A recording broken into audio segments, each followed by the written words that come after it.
Hi guys, this is Dormouse03, And I'm Praetorian. and this is Ramblings of Mad People, and this is a special Ramblings of Mad People where we're going to recap our year in gaming for 2015.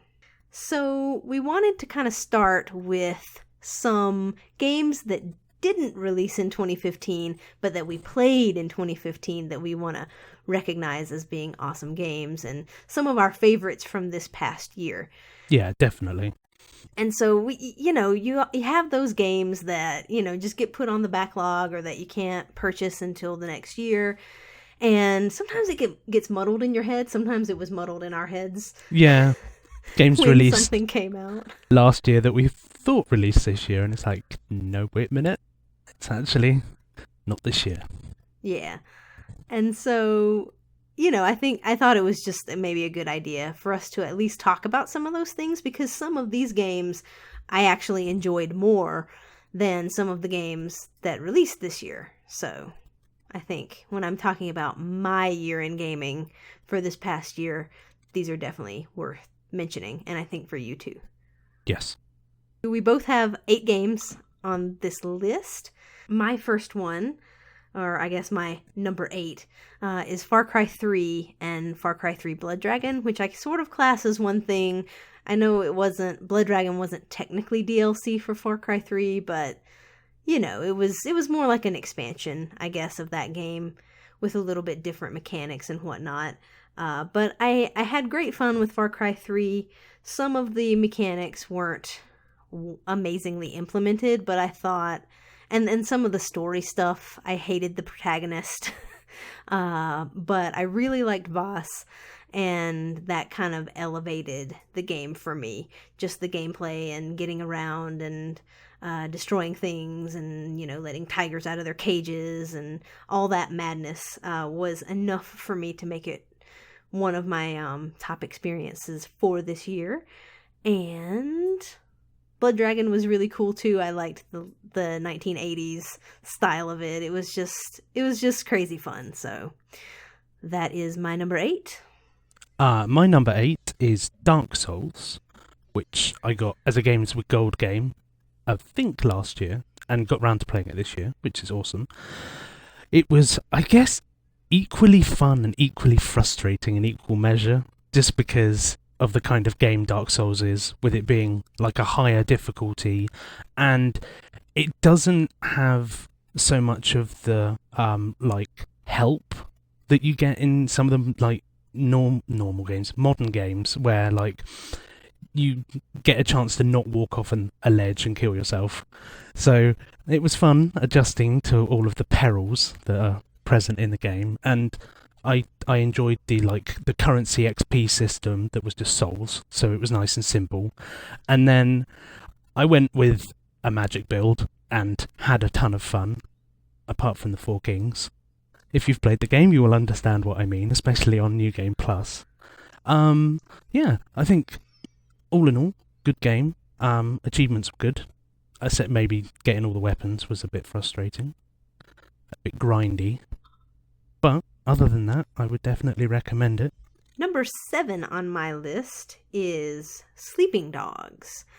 And this is a game that released a couple years ago, I think, and I just got around to playing it, and I'm really glad that I did. I loved the setting. I thought that a lot of the characters were really interesting. The protagonist was good.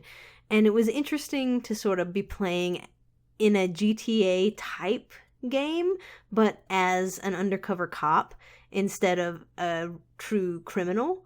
And so I thought that gave it a really interesting dynamic. I thought the gameplay was really fun. I liked the upgrade system and the fighting mechanics and the sort of how it focused more on the melee fighting and that style combat, the martial arts, rather than shooting. So I thought that was pretty cool. It had a lot of really good actors as voice actors, which was interesting as well.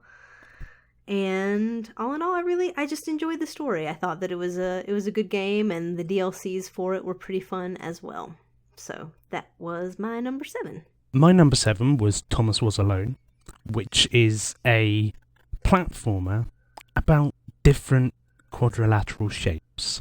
So like a square and a rectangle and a longer rectangle and a smaller square and so on and so forth. And it was narrated by Danny Wallace, who does the voice for Sean Hastings in the Assassin's Creed series. So it was quite nice to just chill out, play through as alternating shapes, and it was just, I don't know, I guess it was strange that someone could make me care about small objects that didn't talk and were just like, you fell in love with them by how he portrayed them in the stories.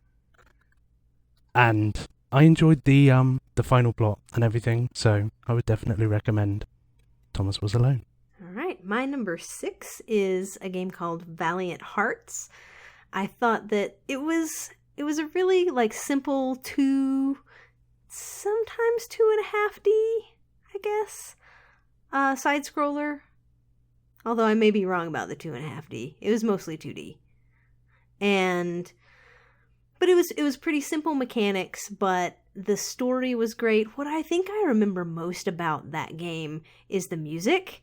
The music was amazing. It kind of perfectly set the stage for the tone that they were going for. I liked the stories that they told about each of the individuals who kind of represented a different viewpoint from World War I. And the doggy was super cute and amazing. And it was a really heartwarming, heartbreaking little game. And I think that it was well done. I liked all of the facts, the information that you could find about the true history of that time period. And so, I don't know, all in all, just a really, really great game. My number 6 is Middle-earth: Shadow of Mordor. And for me, it was a fun, I would say like a beat-em-up game, but with stealth elements to it, where you had different like upgrade systems, and it could make you extremely overpowered, but was a little frustrating at the start of the game when you were getting swarmed by numerous enemies and dying repeatedly until you figured out that, oh, I can do this easier by buying this skill and this skill. The setting was really nice to see the Lord of the Rings setting, but not at the time of the Lord of the Rings, so sort of like prequel to it.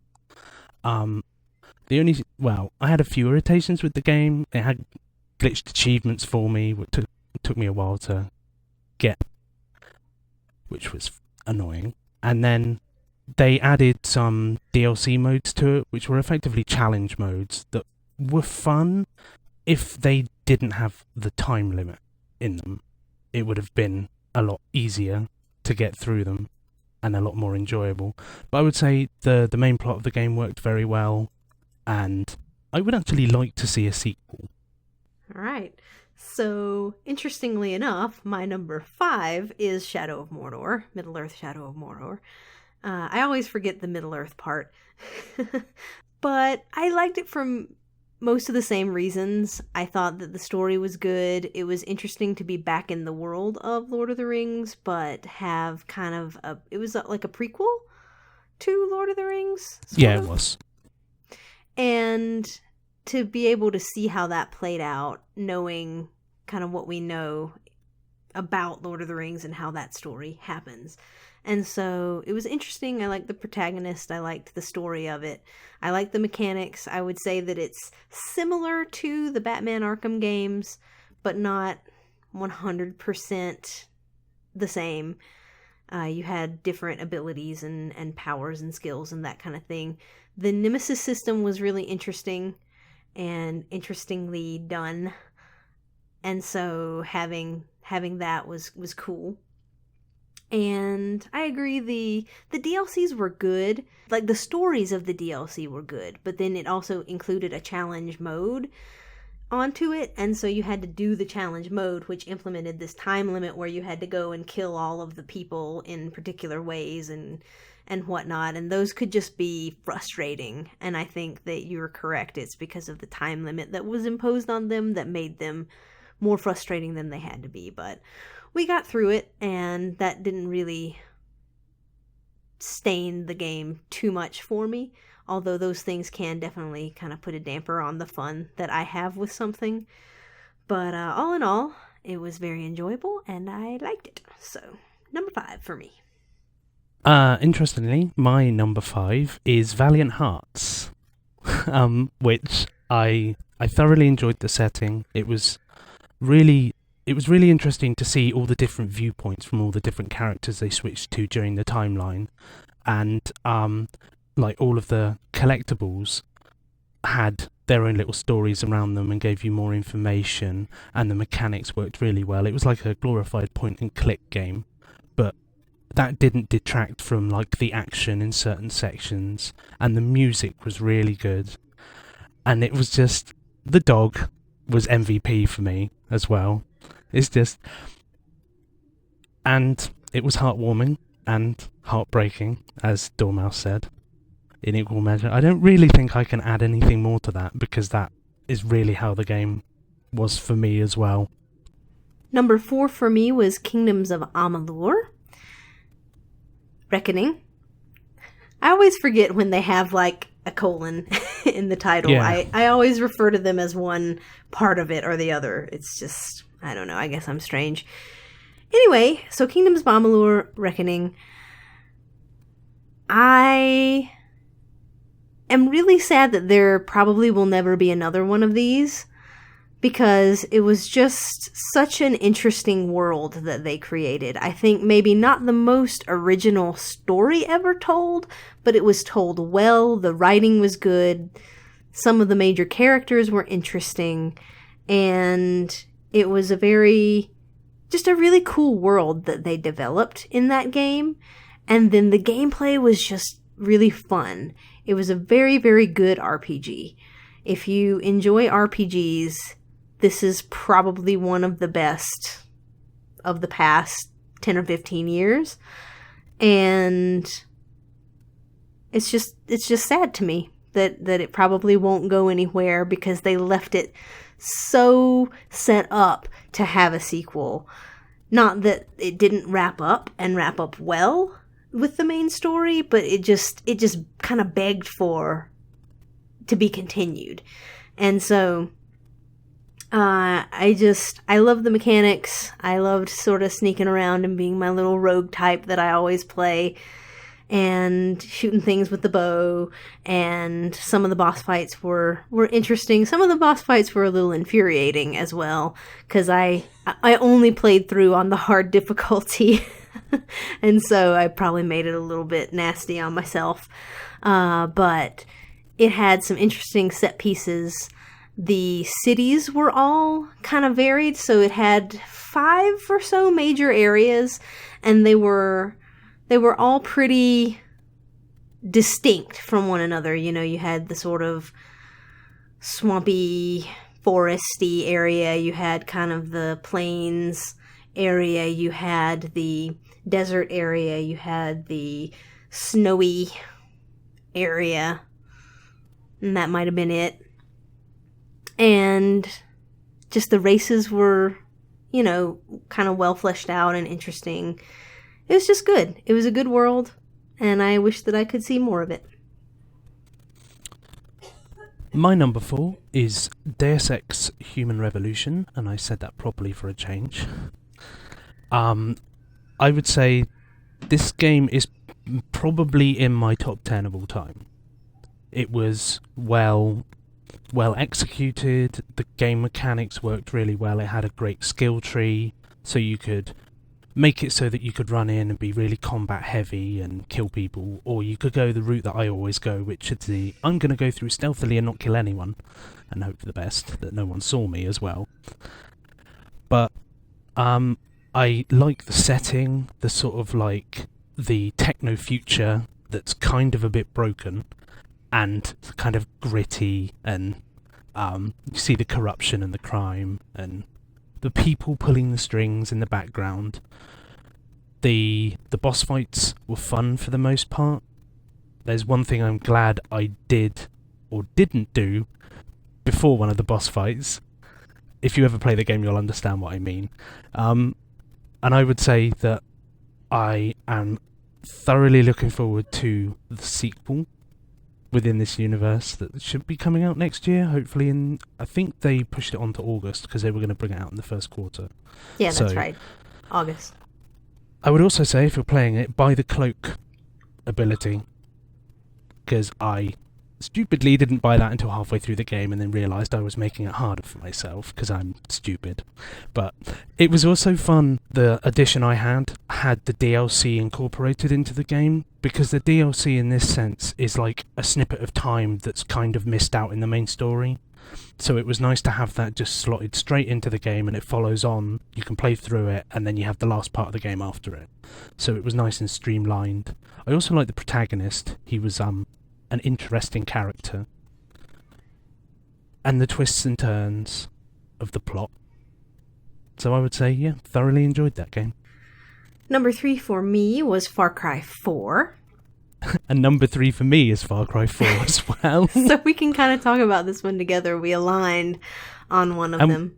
And we did play it together as well, which is a nice continuity. Yeah. And so, I don't know, I liked Far Cry 4 better than Far Cry 3, which is maybe a controversial opinion. Well, I felt that the protagonist was far more likeable in Far Cry 4 than 3, and actually had a personality. Mm-hmm. That was likable. And Pagan Min was a good antagonist. I would say as good as Voss for me. Mm-hmm. I would agree with that.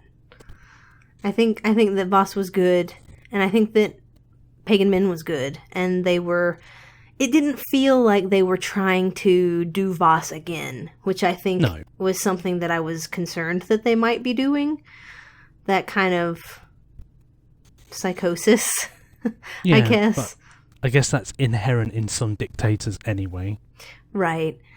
So, but I enjoyed the main story of this. I enjoyed the mechanics, obviously. Yeah. What was it? The buzzsaw? The buzzsaw, that gun that just melts things. Yeah, it just cuts through everything like butter. It's amazing. And then the buzzard that you could use as a vehicle to fly. It's like a small gyrocopter thing. Mm-hmm. Tons of fun. Yeah. Is it a buzzard or a buzzer? I never could remember. Buzzer. I think I missaid. Yeah. I think I'm thinking of GTA. Yeah, the little helicopter though that you could get in, and both people could get in it, and then we figured out that you could grapple onto it and hang off the there bottom on a rope and shoot things, and tons of fun. We had our little noob tubes, our grenade launchers that we would just hover above an encampment and then grenade everything underneath. It was amazing. Yeah. And somehow, one of them, they didn't see us. Even though it was raining hell from above. And then you could also ride elephants. Mm-hmm. And the Shangri-La bits were awesome. They really were. It was such a contrast to the mountainous open area, and then you're kind of in an otherworldly realm. Yeah. It was just the visuals in that section were just amazing. I think the visuals in the entire game were good. Mm-hmm. Yeah. No, I agree.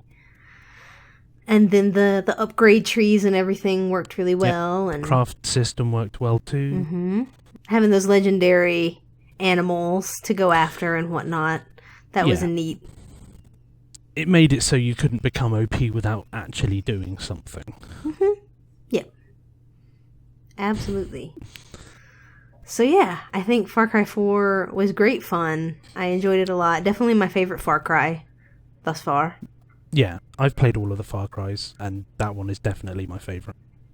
And I'm looking forward to Far Cry Primal, because I like the Stone Age setting. Yeah, it'll be interesting to see what they do with that, so...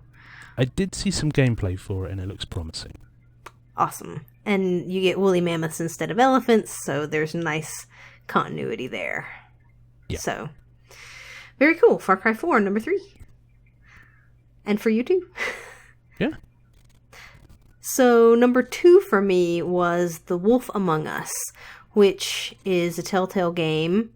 And I would say different and the same from other Telltale games that I've seen. It's the same as far as mechanics and whatnot, but it's a very different kind of setting than Walking Dead or Tales from the Borderlands or Game of Thrones. They do tend to do dystopian stuff pretty well, and this was definitely like a dark fairy tale setting, so I guess maybe similar in that vein too. But it was really cool to see kind of the familiar fairy tale characters that you know in a more like real world city kind of setting. I liked that setup. I liked the main character, Sheriff Big B Wolf. And I just thought that it was a very good story. The pacing on it from episode to episode was very good. It had some nice climactic moments and then some nice sort of quieter, more character development moments. And you got to see the majority, I would think, of the major kind of fairy tale characters that you would be interested in knowing who they were and how they were doing and what they were doing in the world. So as of right now, with that and Walking Dead Season 1 and 2 being the only Telltale games that I have played up till this moment, I would say that I enjoyed The Wolf Among Us better than Walking Dead. So, very good game. My number 2 is Portal 2, which I finally got persuaded to play this year, and I'm so happy I did. It was just amazing. Ton of fun, really good puzzles. The single player aspect was... The puzzles were great. The voice acting of the people, because the main character doesn't speak, but the other characters do, and they just are kind of losing words over it.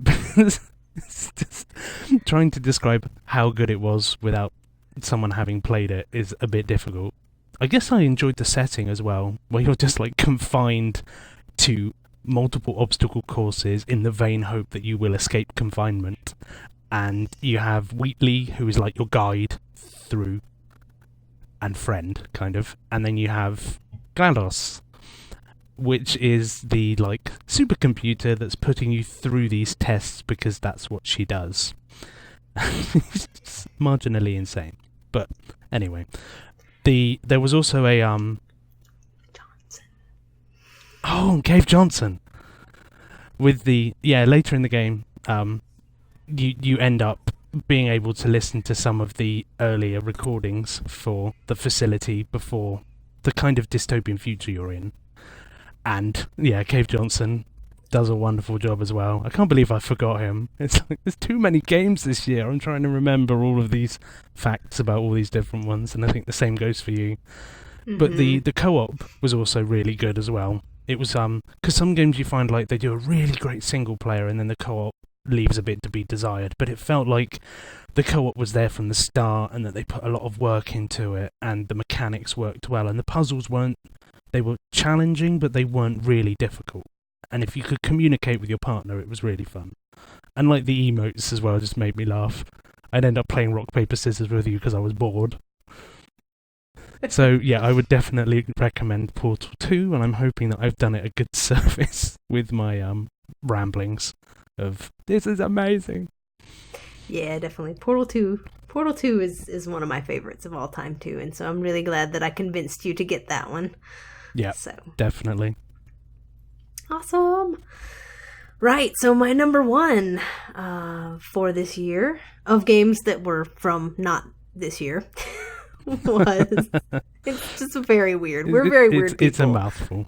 If you haven't noticed already. We don't like to make things easy for ourselves, do we? We're very strange.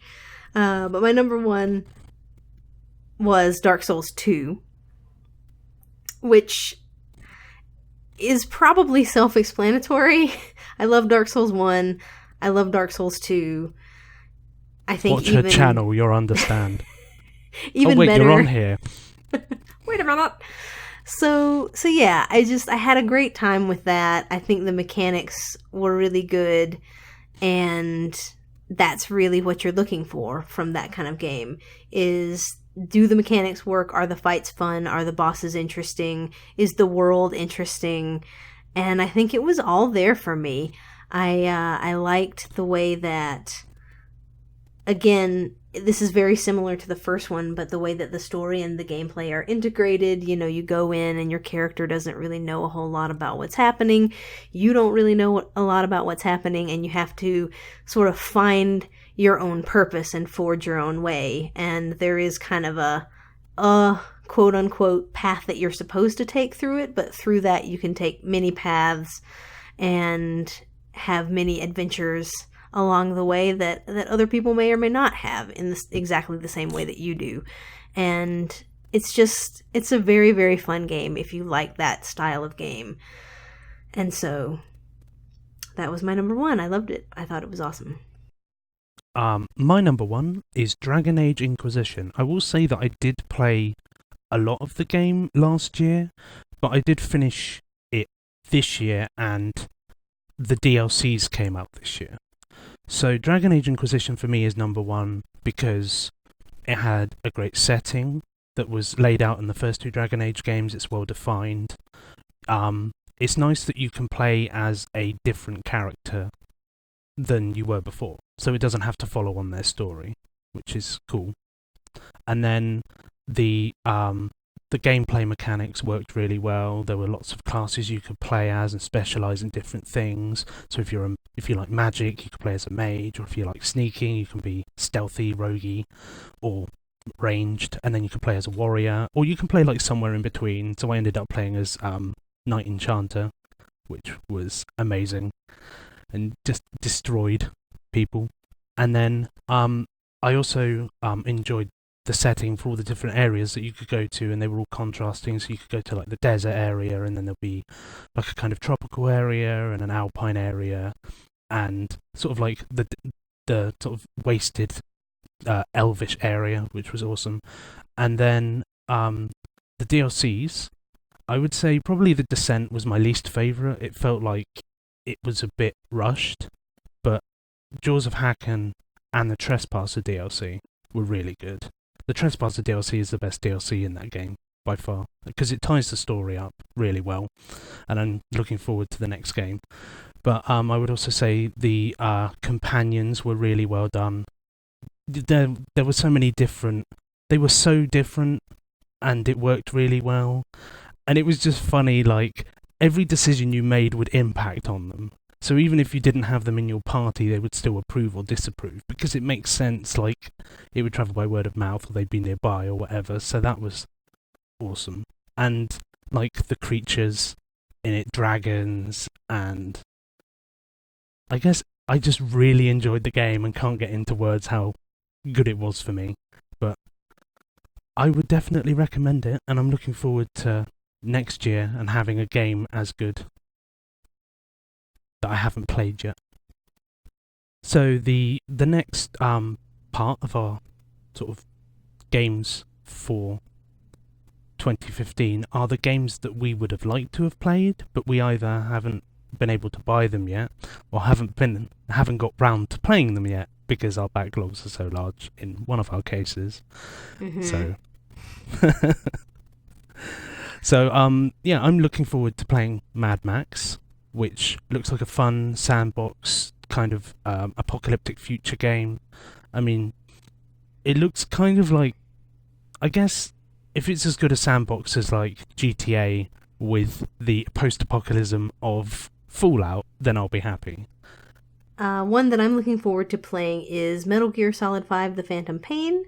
I really enjoyed playing Ground Zeroes last year, even though it was just one area and you had a lot of things to do, and it felt maybe a little repetitive, just because if you were going to go for all of the achievements on it, you had to play all of the missions multiple times. But I thought that the mechanics worked really good, and I just enjoyed having a good stealth game to play. And it looks like that gameplay is back for Phantom Pain, and in addition to that, you have this really big sandbox. And just some more interesting characters and whatnot. So I'm interested to see what that's going to be like. I'm also looking forward to playing Just Cause 3. I enjoyed Just Cause 2. The ability to have a wingsuit looks like it's going to be really fun for like maneuverability and the parachuting returns, and having unlimited C4 is going to be amazing for just shenanigans, whether you're playing through the game properly and doing all of the side quest stuff and the main quest, or just attaching explosives to random cars and blowing them up, or riding a rocket into space before it blows you up. Well, using, say, a gas canister as a rocket and then trying to get into space is going to be hilarious. So I'm just looking forward to that one for the sheer fun aspect of it, and the interesting things you can do by being able to attach the grapple to objects to attach them together is going to be fun. Right, another one that I'm interested in is Batman Arkham Knight. I have played the first 2 of the Batman Arkham series. Not interested in Origins at all, but I have played Arkham Asylum and Arkham City, and I'm really interested to see how that story concludes itself in Arkham Knight, and interested to see where they go with it. I am waiting on that one because I want to get the Game of the Year edition that inevitably they'll put out, that will have the game plus all of the DLCs and stuff, which is how I've done. Supposedly there's 13 DLCs. Oh, yeah, so there are just a crap load of DLCs for this one. And I don't know, I've waited for the Game of the Year editions for the other 2, and I think that for me is my preferred way of playing those, is to just have it all together. Another one on my list to play is Dark Souls 2 Scholar of the First Sin edition, because that one released this year for the Xbox One. So, Dormouse and I are looking forward to playing through some of that co-op with boss destruction, and that should be fun. I played Dark Souls 1, obviously, because it was number 8 on my list, so I'm looking forward to seeing how they implement and improve on the mechanics for the next game. So, and see which boss I find the most frustrating this time round. Another game that I am interested in is Until Dawn, which, yes, this means that I now have a PS4. So, I'm looking forward to playing some games on that, and one of those is Until Dawn.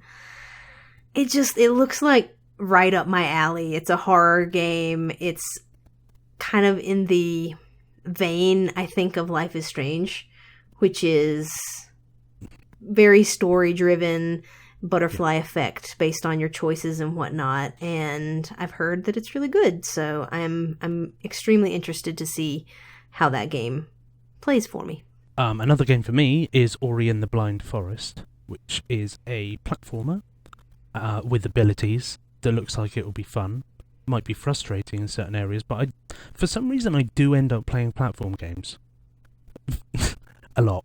I guess I like them in the kind of way that they give me a challenge, and they kind of feel a bit nostalgic because a lot of the earlier games I played were platformers like Sonic and Super Mario and stuff, so this one's going to be interesting, and the aesthetics of it look really nice. Another one for me is Bloodborne.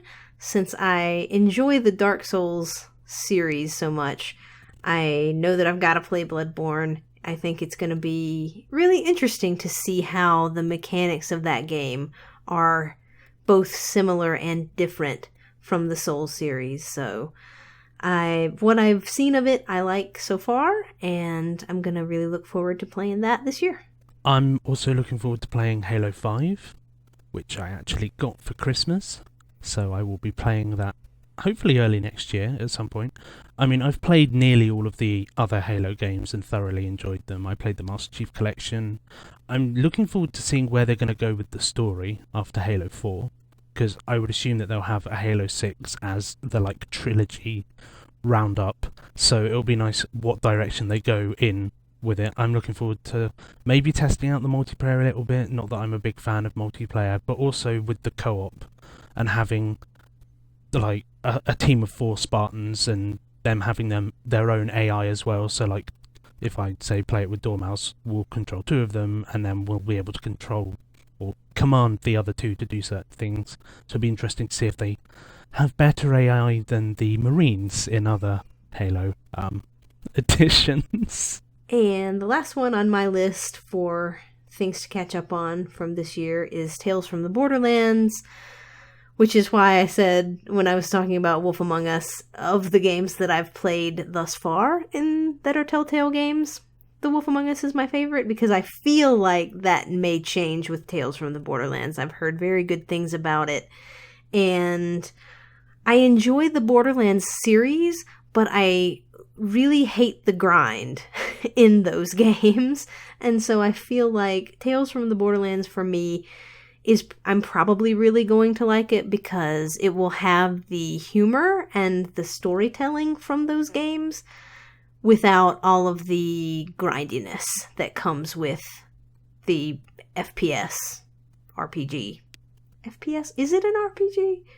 Yeah, it's more of just an FPS with some classes. With some different classes. So it might be an RPG in a broad sense of the term, but yeah. I don't know. It's probably one of those with a really long acronym. Yeah. That's like RPG MMO, but it's not an MMO, but it sort of is. And yeah, because you just have to play it forever. So it should just be massive grind game. Yeah, massive grindy, shooty game that is fun, but it's fun for about 20 hours. And not 100. So, anyway, Tales from the Borderlands hopefully is going to cut all of that frustration out and just give me the parts that I enjoy the most about that series. Alright, so this is the portion of the video where we talk about the games that actually came out in 2015. So these are our top games that released in 2015 that we played. Yep. And most of them are the same for both of us, and so we decided to just kind of talk about them in alphabetical order up until our favorite one, which we'll call, I guess, our game of the year, which we'll talk about at the end. And we'll also order the others at the end as we lead up to our number one game. Yeah, and because we have our own personal preferences as to which order these go in for us, so we'll talk about them in alphabetical order, and then we'll give you guys our personal rankings, and then we'll give our game of the year. So awesome. Starting things off is Assassin's Creed China. Yes, the 2.5D platformer set in the Assassin's Creed universe. In China. In China, which we hadn't seen before, which I was hoping to turn up in a main game at some point, so there, I guess there's still hope for that.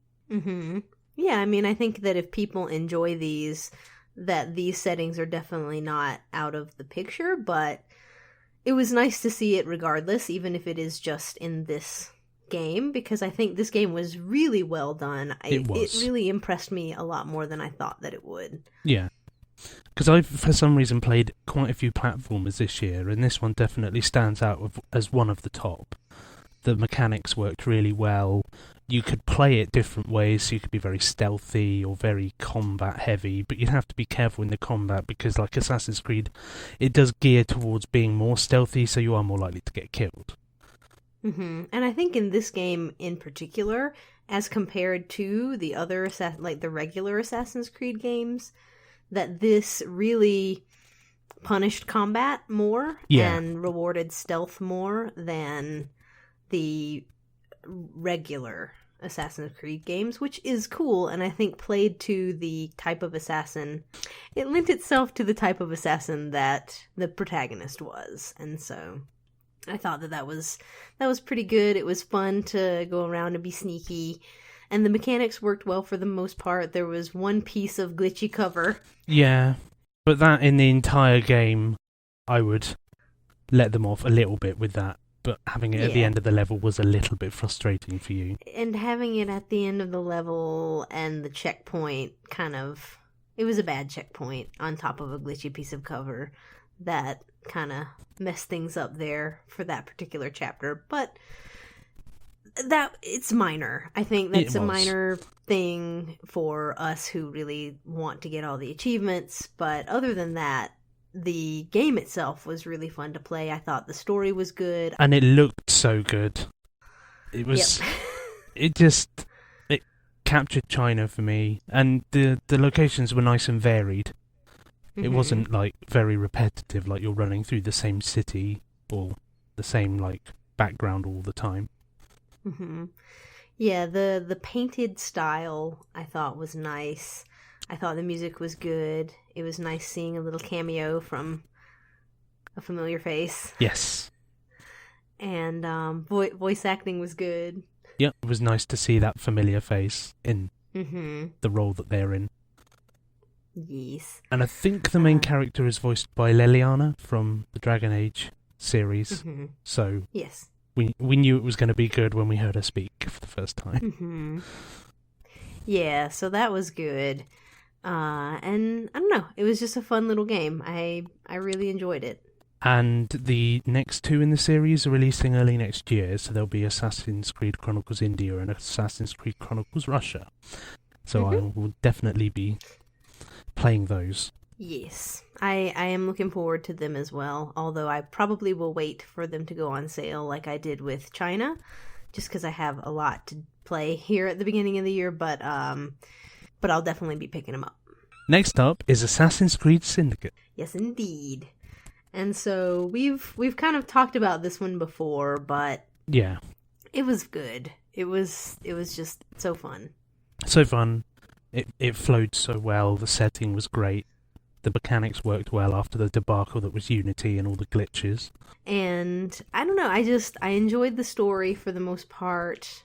I enjoyed the new mechanics that they added. The grapple was amazing, and then the train stuff, and I don't know, it was good. It felt like Assassin's Creed met Batman, from what I've seen of Batman, with the ability to use the grapple to get around. And the protagonists were well-rounded, because I was afraid that we may have ended up liking one over the other, but they worked well in the roles that they were in. Yes, they did. They fit together very well. It was nice to see two protagonists and to have them as twins, and it was nice to see established assassins instead of the rehashing of the story of, and here's a person and now they're going to join the assassins and be introduced to them and all that stuff. It was nice to have a break from that. Yeah, and it's nice not to take 2 games to get to that point again. Like with Ezio, we went through his life effectively, whereas this one is like a snippet into their lives.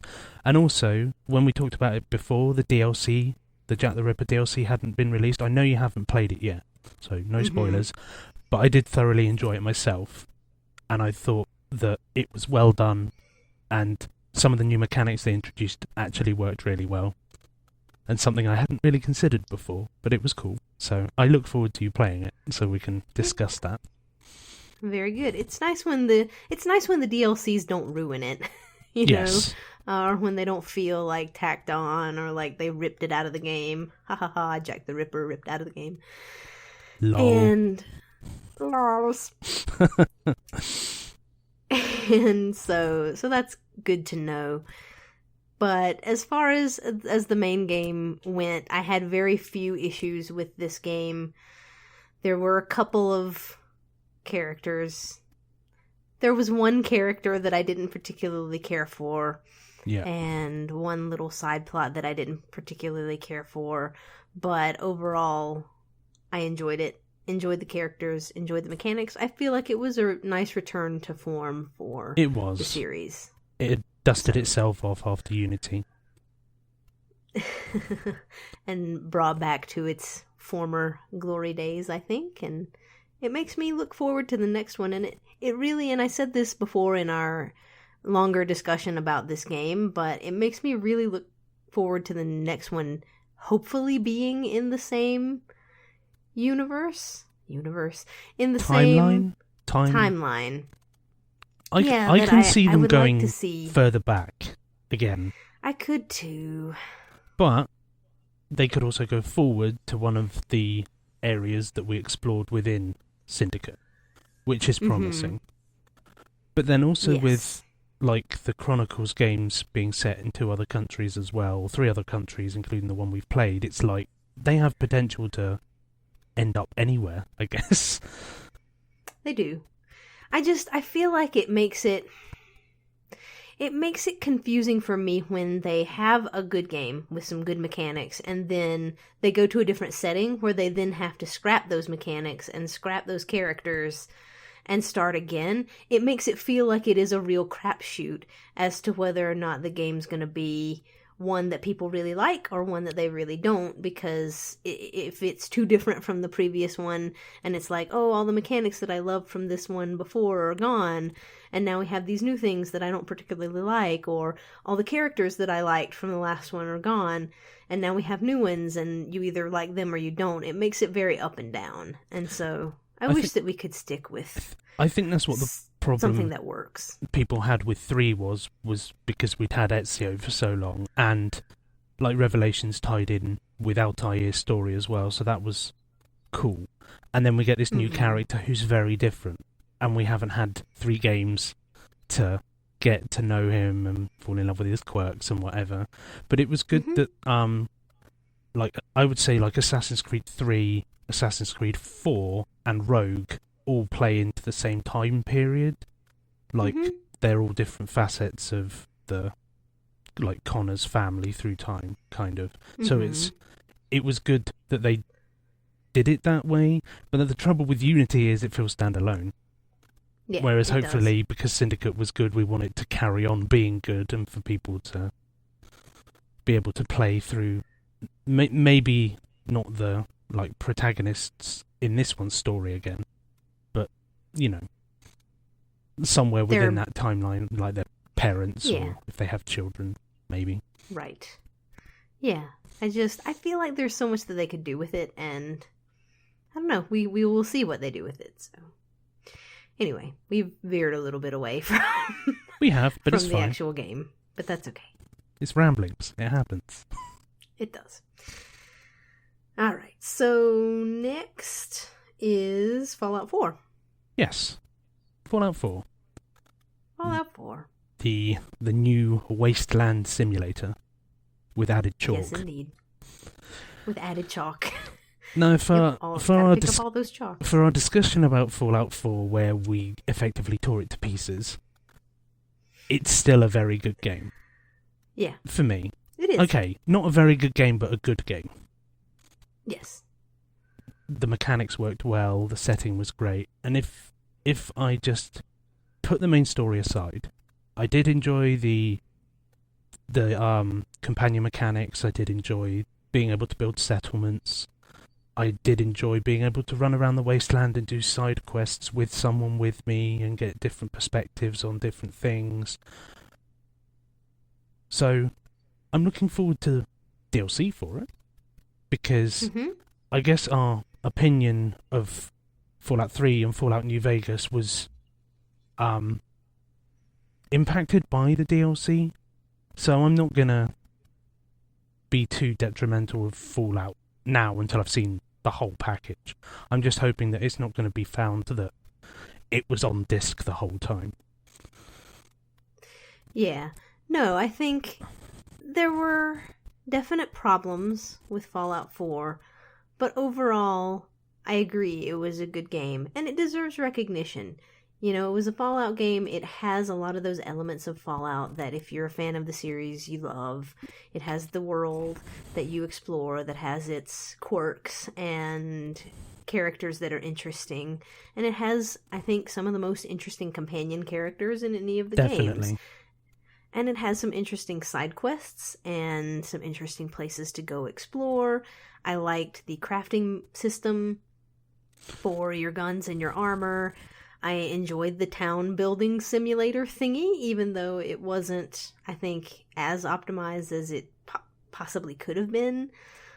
But it was still fun, and it still worked for the most part. And it was fun to, like, build up your little city and put people in it and save Brahmin and take them to your city and build them a little trough and whatever. I think what we're saying is a game doesn't necessarily have to be a great game for it to be fun in our eyes. That's true. That's true. And I think that when we were talking about the game in our longer analysis of it, we were venting our frustrations. Yeah, venting our frustrations and reacting to all of the praise that the game was getting at the time, because it had just come out and it had all these glowing reviews where they sort of overlooked all of the problems that are actual problems with the game and just said that it was amazing and it's the best thing since sliced bread, which I don't think that it is. And I agree with you, we can wait and to make our final determination as to where it falls in the spectrum of how much I enjoyed Fallout 3, Fallout New Vegas, and Fallout 4 until the DLCs have come out. But as it stands, you know, it was a good game, not an amazing game, but still one of the best games this year. Yeah. And deserves to be recognized. So. Definitely. So next is Life is Strange. Yes, Life is Strange, where your decisions matter and can shape the world. No, it was a degree. To a degree within the parameters of the game, but still. Mm-hmm. Absolutely. So, I really enjoyed this game. I thought that it was for what it was, because it wasn't necessarily a game with a ton of gameplay, if that makes sense. The gameplay was more to me, conversation. It was a glorified point and click in a 3-dimensional world. Because you really just clicked on people and talked to them and maybe did a few little interactions with some... I think there were some bottles you need to collect at one point. Mm-hmm. Or you took photographs, which were very important. Yeah, it was like a Telltale game, except it was in more of a 3D space rather than a 2D or a 2.5D space. And the art style was a little bit different, but it was still very stylized. It had a certain type of music that went with it, so it was very sort of and it matched very well with, like, I guess the characters who were around when the music was playing. Like, some music I tend to associate with different people in the story. Right, and at different points in the story, so there were times when it was more melancholy and reflective, and times when it was a little bit more energetic and whatnot. So, it was good. I enjoyed the story overall. I thought that... So did I. It was paced pretty well. The only, I think, detriment to it for me was I thought that the ending episode felt a little short. Same. And I feel like it needed a bit of a longer epilogue for both endings, but one in particular. It lacked depth for me at the end. It was kind of like, and here's the ending. And it's like, okay. Because I replayed it again, thinking there was more, and that I'd chosen something that had maybe shut me off from getting a different ending. And then I played it again, and it was exactly the same up until the last moments. And I was like, oh, okay, so this is the game. This is the final episode. And that's how they played it out. So I was like, okay, that's cool. That's where they wanted to go with it, and it worked. It just felt like... Maybe it was more that we were left to make up our own minds, maybe? Yeah. Well, in particular with one ending, more so than the other. Yeah. Which for me felt like, personally, I liked that ending better, the shorter ending. And so I would have liked to have seen more of it. Does that make sense? To see more of the aftermath of what happens. And so, because like you said, with the other ending, it's a lot less implied about what happens. Yes. There's not as much left up for you to determine and fill in the gaps. And in games that are so much about you making choices that are shaping what is going on, I feel like the endings need to do that justice. And it felt like this one, it kind of didn't quite. Yeah. And so it's not that it was bad, because it wasn't. I thought that both endings worked. But it just wasn't as satisfying as it could have been. It wasn't the ending that it felt it deserved to me. For sure. Cool. But all in all, I really enjoyed the story. I really enjoyed the characters. I thought that it had some interesting mechanics and some nice storytelling. And it was a very enjoyable little game. So our next game will be Resident Evil Revelations 2, which I have literally just completed like a couple of days ago as of recording this, so it's kind of fresh in my mind, which is good. It was one of the first games that I played this year, and so I remember it less well, but fondly. Yeah. I thought the game mechanics worked well, the setting was creepy enough to be Resident Evil. The plot was good, if not fairly simple. It wasn't sort of very in-depth. Mm-hmm. I enjoyed the episodic nature of it, even though I didn't play it as episodes. Like, I didn't have to wait for the next one to come out. Mm-hmm. Yeah, I think it worked fine as an episodic game because it came out every week. And so it wasn't like you were waiting forever to get the next one. And so I think the episodic thing worked just fine for me. And if you were replaying it enough times to get all the medals and do the invisible mode and the countdown mode, you had enough to tide you over till the next week. Yeah. So it was perfectly fine. I think it took me a couple of days of, like, playing it non-stop to get all the achievements in it. So say someone with a full-time job would take about 5 days to a week.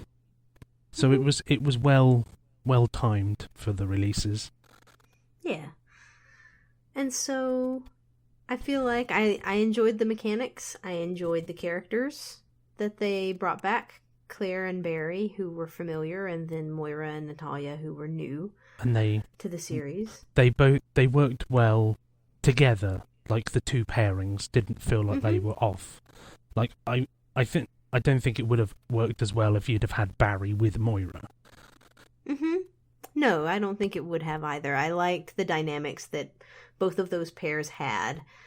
And I thought that overall the story worked. I mean, they never have the amazing stories, I don't think, for Resident Evil, but for what it was, I think it was more about the relationships between the characters. It was. More so than the setting and where they were, and it's like, here's this creepy town, here's these creepy sewers, here's this creepy lab. I mean, you had the sort of staples of the genre that you were going through, and that was all well and good, and the whole, I think the storytelling for me worked because I think the characters worked. And they also had some of those amazing little snippets of dialogue that you never can forget, which was great. I mean, the way that it does make fun of itself, I like. Yeah. You know, the whole Claire sandwich, Jill sandwich parallel, and like, oh, you're never going to let that die, and all that stuff, and Barry and his Magnum, and... Yeah, that was great. That standalone is my favourite bit. I just love it. If you ever play it, all the way to the end, you'll understand what we're talking about. Mm-hmm. Hopefully. The Barry and his Magnum. For now, I've got this. Yeah. Moment.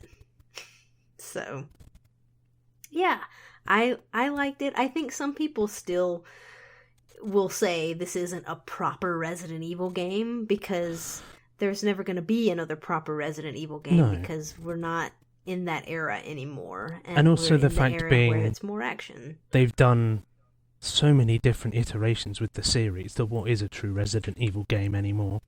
Because some of them have been absolutely terrible, according to the diehard fans, and then you find other people have actually liked them. So, who knows? Yeah, it's all up to personal preference, but I think that it hit a nice balance. It had its, tense moments, it has its puzzle-solving moments, and it has its action moments, and for me, I think it all worked well. Yes. All right, next up is Rise of the Tomb Raider. What a great sequel. It was so good. We have another discussion where we've talked about this for a little bit longer, but in a nutshell, for me, I think it took everything from the reboot, and it did it better. Yes. For me. And me too. It had the gameplay that I liked from it, where it was a nice third-person action. You had the climbing mechanics that still worked really well. You had the different types of arrows and ammunition and like the rope arrows and all that stuff and gear and whatnot. And it was works. the nice additions that improved the sort of abilities in the game. So, being able to get like a grappling axe to get up certain areas and using arrows to climb. And the best thing ever, being able to craft on the move was so good. Oh my god. The upgrade system and being able to collect stuff from the environment that you then use to build different things, both at the camp and on the fly, I think worked so well and was such a good addition to this kind of game. I don't know that I can say much more about it because all I'll be doing is just gushing because I love that mechanic a lot. I think the story worked. The main story isn't my favorite story ever, but I think it was well executed. It worked fine for me. It was fairly obvious in certain places what was going on, and we kind of worked it out, which was nice because they didn't try and make it too convoluted and then it failed.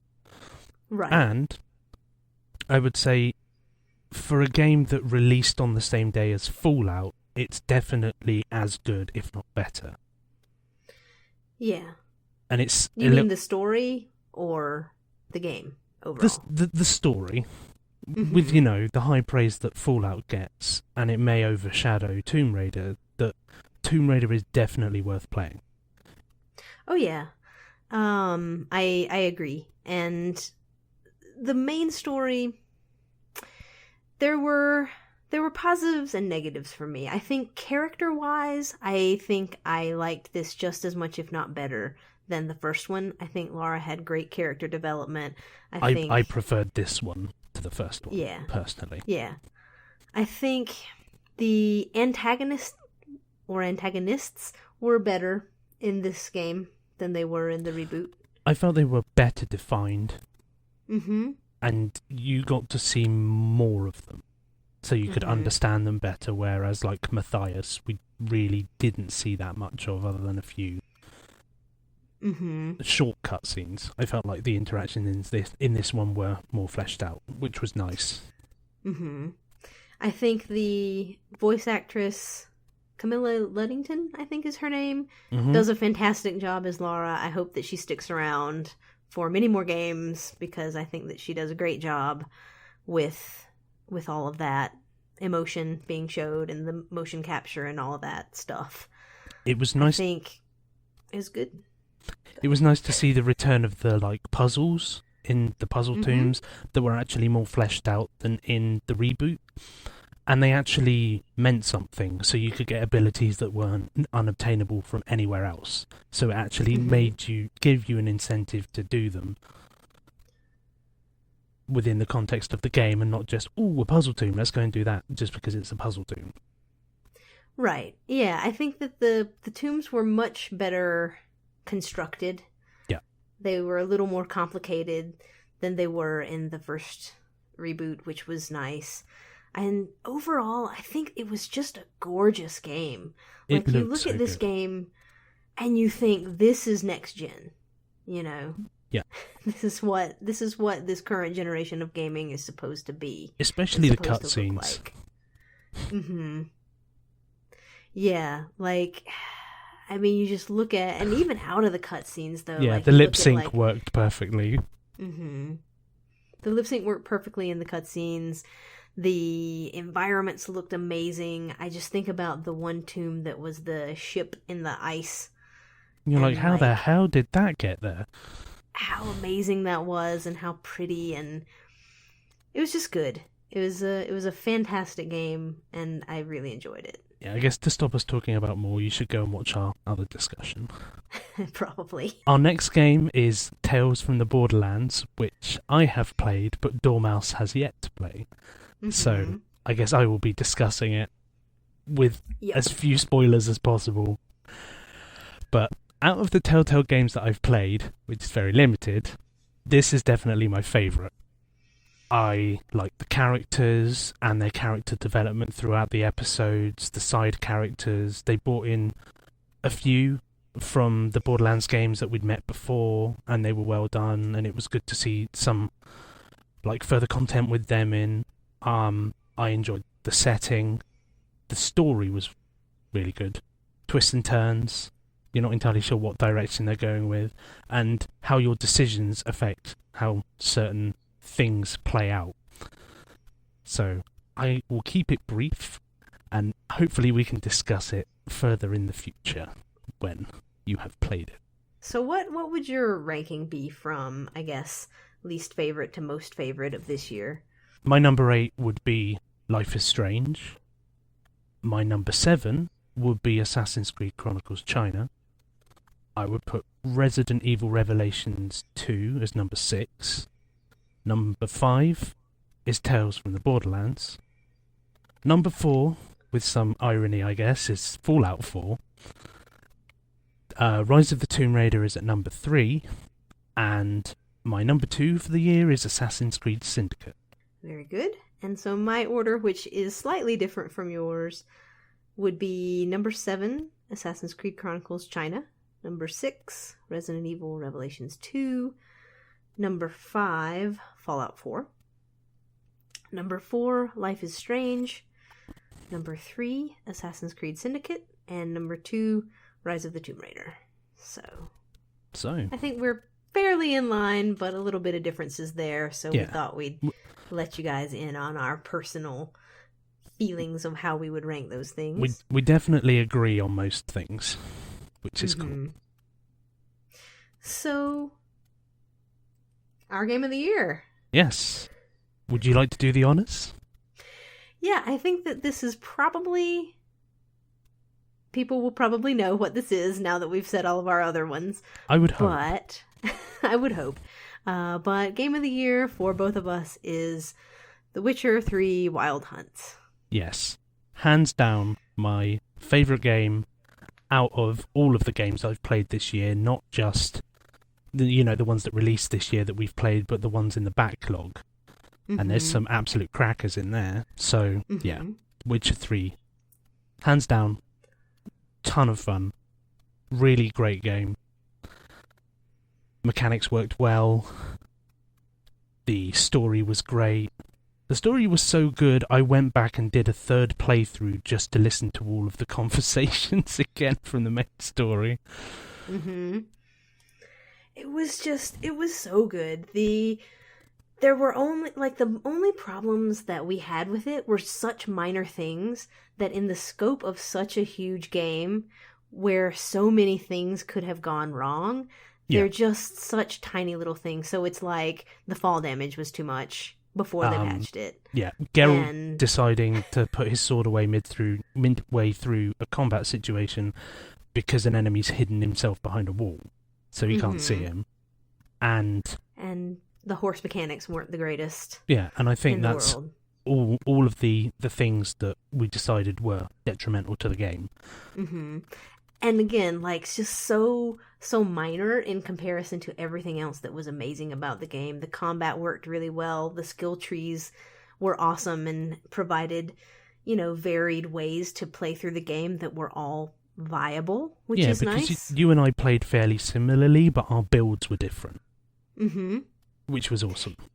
Yeah, and being able to spec yourself so that you're either, sort of tanky with heavy armor, or agile with the cat armor, or which was me. Whether you're magic based or sign based, versus sword based, versus kind of ranged combat, versus potions. There are just so many things that you can do there and combinations that you can do, and they all seem to be a viable way to play the game, which is awesome. And then just the setting, the overall... And the diversity of the setting. Mm-hmm. You have the main areas of, Novigrad and Velen, which are very swampy in certain areas and forested, and then you go to Skellige, which is like loads of islands, and the music in Skellige is amazing. Yep. And then there's other places that you visit later on in the game that I didn't even expect to be in there, but I'm not going to say anything more about those.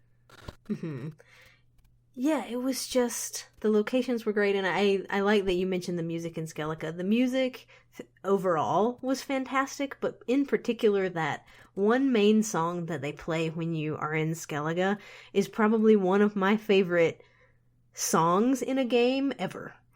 Yeah, and I would agree. I think that it was just fantastic.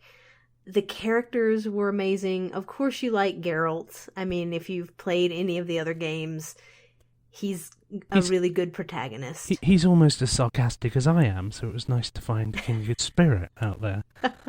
And also, being able to play as Ciri as well, and her mechanics, even though you didn't have a way to change her abilities, they worked very well. They were well optimized. They were, and they did progress through the story, which was cool. Was nice. And I think that it was a great introduction for her. I hope that we get to see her again.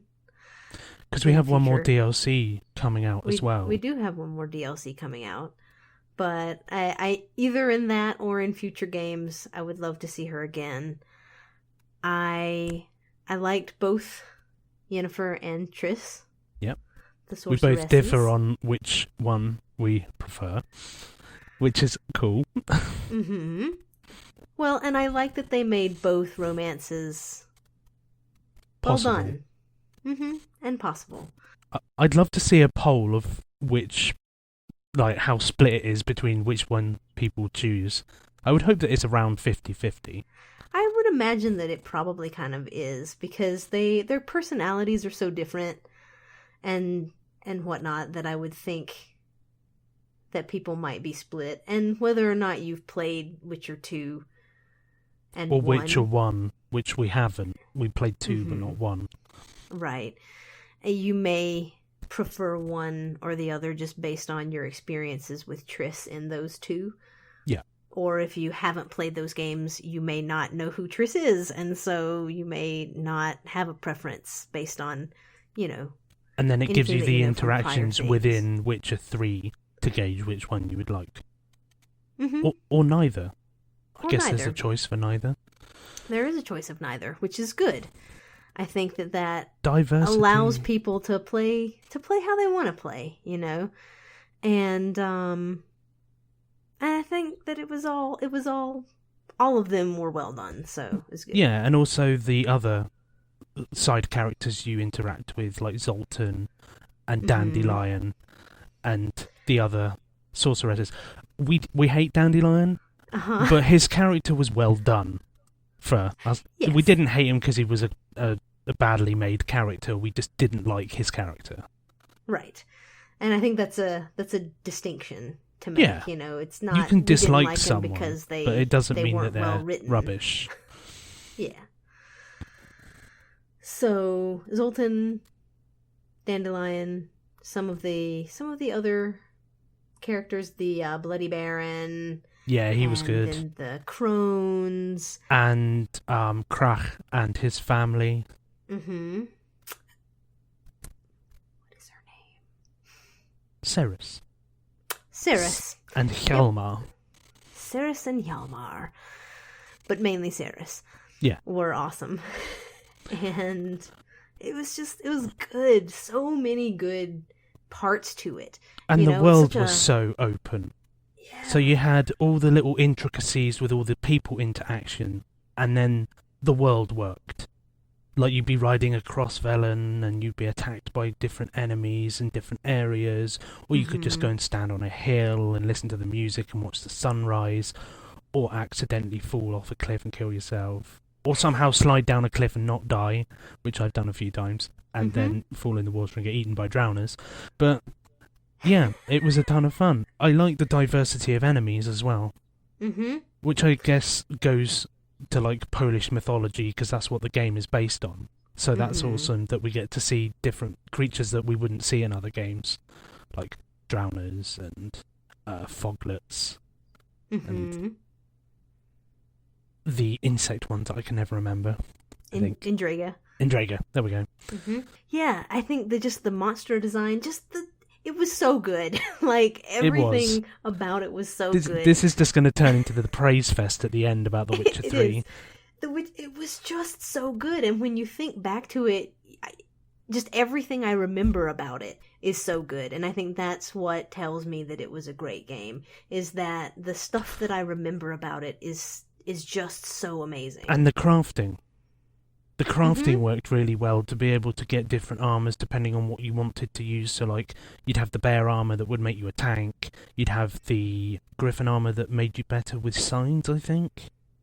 And then you had the cat armor, which would enable you to be better with swords, I think. Or there was, if you were wearing that suit, you could buy a skill that would enable you to be better in certain aspects, which is the build I went for when I did the, like, hard mode, the deathmatch difficulty. Was the same, yeah. My build was similar. And so, it was just, like, everything worked together so well. Like, the gameplay was great. The story was great. The, like, side stories were great. The main story was great. The characters were great. The endings were great. Were great. And was really funny, the first ending I got. Because I was like, oh god, is this the ending? I'm sad I got this ending. Wait a minute, there's more than one ending, right? I'm back to playing this game again, let's do this. It's like your decisions actually had weight. And they did the slideshow thing at the end that I'd expect in Fallout. Which was awesome. And that for me is why this is better than Fallout as an RPG, because the scope of this game was as big as Fallout, in my opinion, done by a smaller studio, and they did it so well. And Fallout, with the bug problems and the other things we've discussed before, if The Witcher can pull it off, why can't you? Yeah. I'm looking at you, Bethesda. You better make the next Elder Scrolls game good, because I've always preferred that series. And it better not be an MMO. Yeah, it's just, I mean, when you think about the scope of them, I feel like they're very similar in terms of length, in terms of the largeness and diversity of the world. And anybody who says that you can't have a large game and still tell a good story and still have an impactful, meaningful ending to it that's well done, you just look at The Witcher and you tell them you're wrong. The Witcher is the gold standard that other games have to be held to from now on. And I feel like with The Witcher 3 that they took the time, rather than, we need to release this for Christmas, they released it in May. And it was a great game. And I have a feeling that Fallout 4 will probably get Game of the Year, because so many people are playing it now. It's a big franchise that loads of people have played. The Witcher isn't, and won't have had as big a fan base to play it and vote for it. And it's like, okay, fair enough. That's the Game of the Year for a lot of people, but I'm still going to say that it is a better game overall than Fallout 4. Oh yeah, I think, for me, it's just night and day above Fallout 4. You know, again, not that Fallout 4 is bad, because it was on our list of good games for the year. It's just that there are other games that are better. And, like, for me, Syndicate and Tomb Raider are better. And for you... For me, too. And including Life is Strange, because it's further down the list. And that's what I love about being able to have our own opinions and not being told, you must like this game because we say it's amazing. It's like, I will voice my own opinion. Absolutely. I'll decide what I think about a game. Thank you.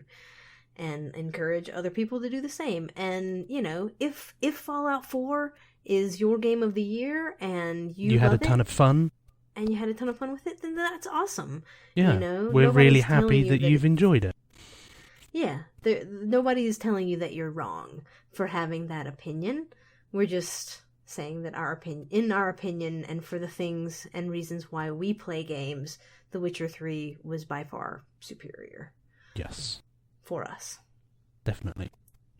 And so, maybe we should leave it at that. And I look forward to hopefully as good a 2016 as 2015 when it comes to games. Because there were so many good releases this year. I mean, the fact that our list of things that we want to play from this year is as long as our list of games that we liked from this year says something, you know? It really because does. It was a really good year for gaming. And there might also be some hidden gems that were released this year that aren't even on our radar yet that we'll find out next year or in a couple of years and be like, wow, that came out in 2015. That's another game to add to the list of 2015 games. Absolutely. And so it was a great year. It was a great year for me. So thanks for watching, guys. Let us know what you guys liked this year, what you played, whether it is a game from this year or whether it's a game that you played this year but was maybe not from this year, and we'll have a chat. Thanks for watching. Hope that you had an amazing year, and we will see you in 2016.